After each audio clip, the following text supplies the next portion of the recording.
મિત્રો જે જનરલ સાયન્સની બરાબર ઈ બુક છે એ આપણે બરાબર છે અપલોડ કરી દીધી છે મારા ખ્યાલથી અઠવાડિયા પહેલાં જ અમે અપડેટ કરી દીધી આપણી જે એપ્લિકેશન છે એની અંદર, રાઈટ? કારણ કે આપણે જે વિડીયો કોર્સ છે આપણો જનરલ સાયન્સનો એ પૂરો થયો નથી. જે આપણે મેન્ટરશિપ ક્લાસ વચ્ચે લીધા હતા, પાછા જે 10,000 ક્વેશ્ચન્સ છે પ્લસ એના સોલ્યુશન્સ છે, રાઈટ? અને પાછા ટેસ્ટ સિરીઝ ફોર્મેટમાં અને પીડીએફની અંદર, રાઈટ? બંને રીતે આપણે આપ્યા હતા. તો સમય સંજોગોના કારણે બરાબર આપણે જનરલ સાયન્સના જે લેક્ચર્સ છે પૂરા કરી શક્યા નથી. પણ અગર આપણે વાત કરીએ અહીંયા તો જે જનરલ સાયન્સનું મટીરિયલ છે વાંચવા માટેનું એ બધું મેં પ્રોવાઈડ બરાબર તમને કરી દીધું છે. એના જે પ્રિવિયસરના ક્વેશ્ચન છે ટોપિક વાઇઝ પ્લસ સોલ્યુશન અને જે ઈ બુક છે બરાબર એ પણ તમને આપી દીધી છે. જો તમે ટોપિક ટાર્ગેટ કરીને બરાબર તૈયારી કરશો તો માર્ક તમારા બરાબર આવી જશે, કંઈ વાંધો નહીં આવે એની અંદર, રાઈટ? હા, થોડા જે દાખલાઓ છે એની અંદર જનરલ સાયન્સના એની અંદર તમને તકલીફ પડી શકે છે. અત્યારે હાલમાં રેકોર્ડિંગ કરું જ છું હું જનરલ સાયન્સનું, તો એ ધીરે ધીરે બરાબર આવશે તમારા ક્લાસ, રાઈટ? તો બસ એ જ બાબત માટે મેં એ જ અપડેટ માટે મેં તમને મેસેજ કર્યો, આજે જે રેકોર્ડિંગ છે બરાબર એ તમને આપી રહ્યો છું, રાઈટ? બીજી ખાસ વાત કે ઘણા બધા વિદ્યાર્થી અત્યારે તૈયારી તો કરી રહ્યા છે પણ રેગ્યુલર જે પ્રેક્ટિસ છે બરાબર એ નથી કરી રહ્યા. કરંટ અફેર્સ છે એ 1.5-2 મહિના પહેલાં જ મેં તમને આપી દીધું હતું, જાન્યુઆરી 2025થી લઈને બરાબર હાલ સુધીનું. અને આજે બરાબર 28 તારીખ છે તો મારા ખ્યાલથી મેં 10 તારીખ સુધીનું આપી દીધું છે, રાઈટ? એ 28 તારીખ સુધીનું જે બાકીનું જે કરંટ અફેર્સ છે એ પણ તમને એ મળી જશે, એ તો તૈયાર જ છે, કંઈ વાંધો નથી, રાઈટ?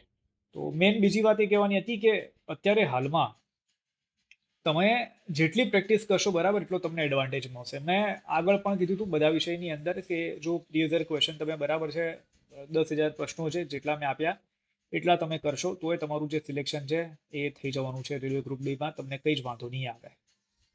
જો પ્રેક્ટિસ નથી કરી બરાબર છે અને ખાલી એવું વિચાર કરશો કે ભાઈ હું અભ્યાસક્રમ પૂરો કરી લઉં અને પછી બધું કરવા બેસું તો સમજીને ચાલો કે યાર 1% ચાન્સીસ નથી તમારા સિલેક્શનનો, રાઈટ? સિલેબસ તો ઠીક છે પણ જે પીવાયક્યુ છે સેન્ટ્રલની એક્ઝામની અંદર જે પીવાયક્યુ છે એ મતલબ એ ગોલ્ડન વસ્તુ છે. જો તમે એ ક્લિયર નથી કર્યા, એ પૂરા નથી કર્યા તો તકલીફ પડે છે.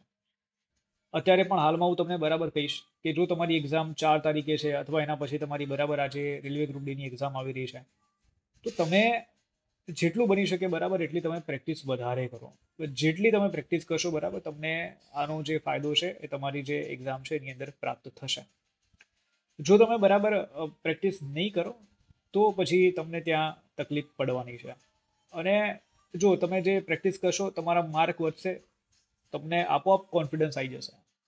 ક્યાંક 50 માર્ક આવી રહ્યા હતા, ચલો ભાઈ થોડું આમ આપણે જોયા કે ભાઈ કઈ જગ્યાએ માર્ક આપણા કપાઈ રહ્યા છે, આપણે મહેનત ચાલુ કરી અને 50થી 60 આવ્યા, બરાબર? 60 આવવાના સ્ટાર્ટ થઈ ગયા તો એ તમે જોશો કે યાર અરે વાહ શું ઇમ્પ્રુવમેન્ટ છે, ક્યાં, રાઈટ? પછી ધીરે ધીરે તમારા માર્ક વધે છે, રાઈટ? તો એ ખૂબ જ ઇમ્પોર્ટન્ટ છે. બીજી વાત, ખાસ વાત કે આપણે રેલવે ગ્રુપ ડીની અંદર વિડીયો લેક્ચર્સ છે એ તો મારા બરાબર રેકોર્ડિંગ ચાલુ છે, જનરલ સાયન્સના ખાલી બાકી છે તો હવે આવી જશે, વાંધો નથી. મતલબ એ રેકોર્ડિંગ ધીરે ધીરે થશે.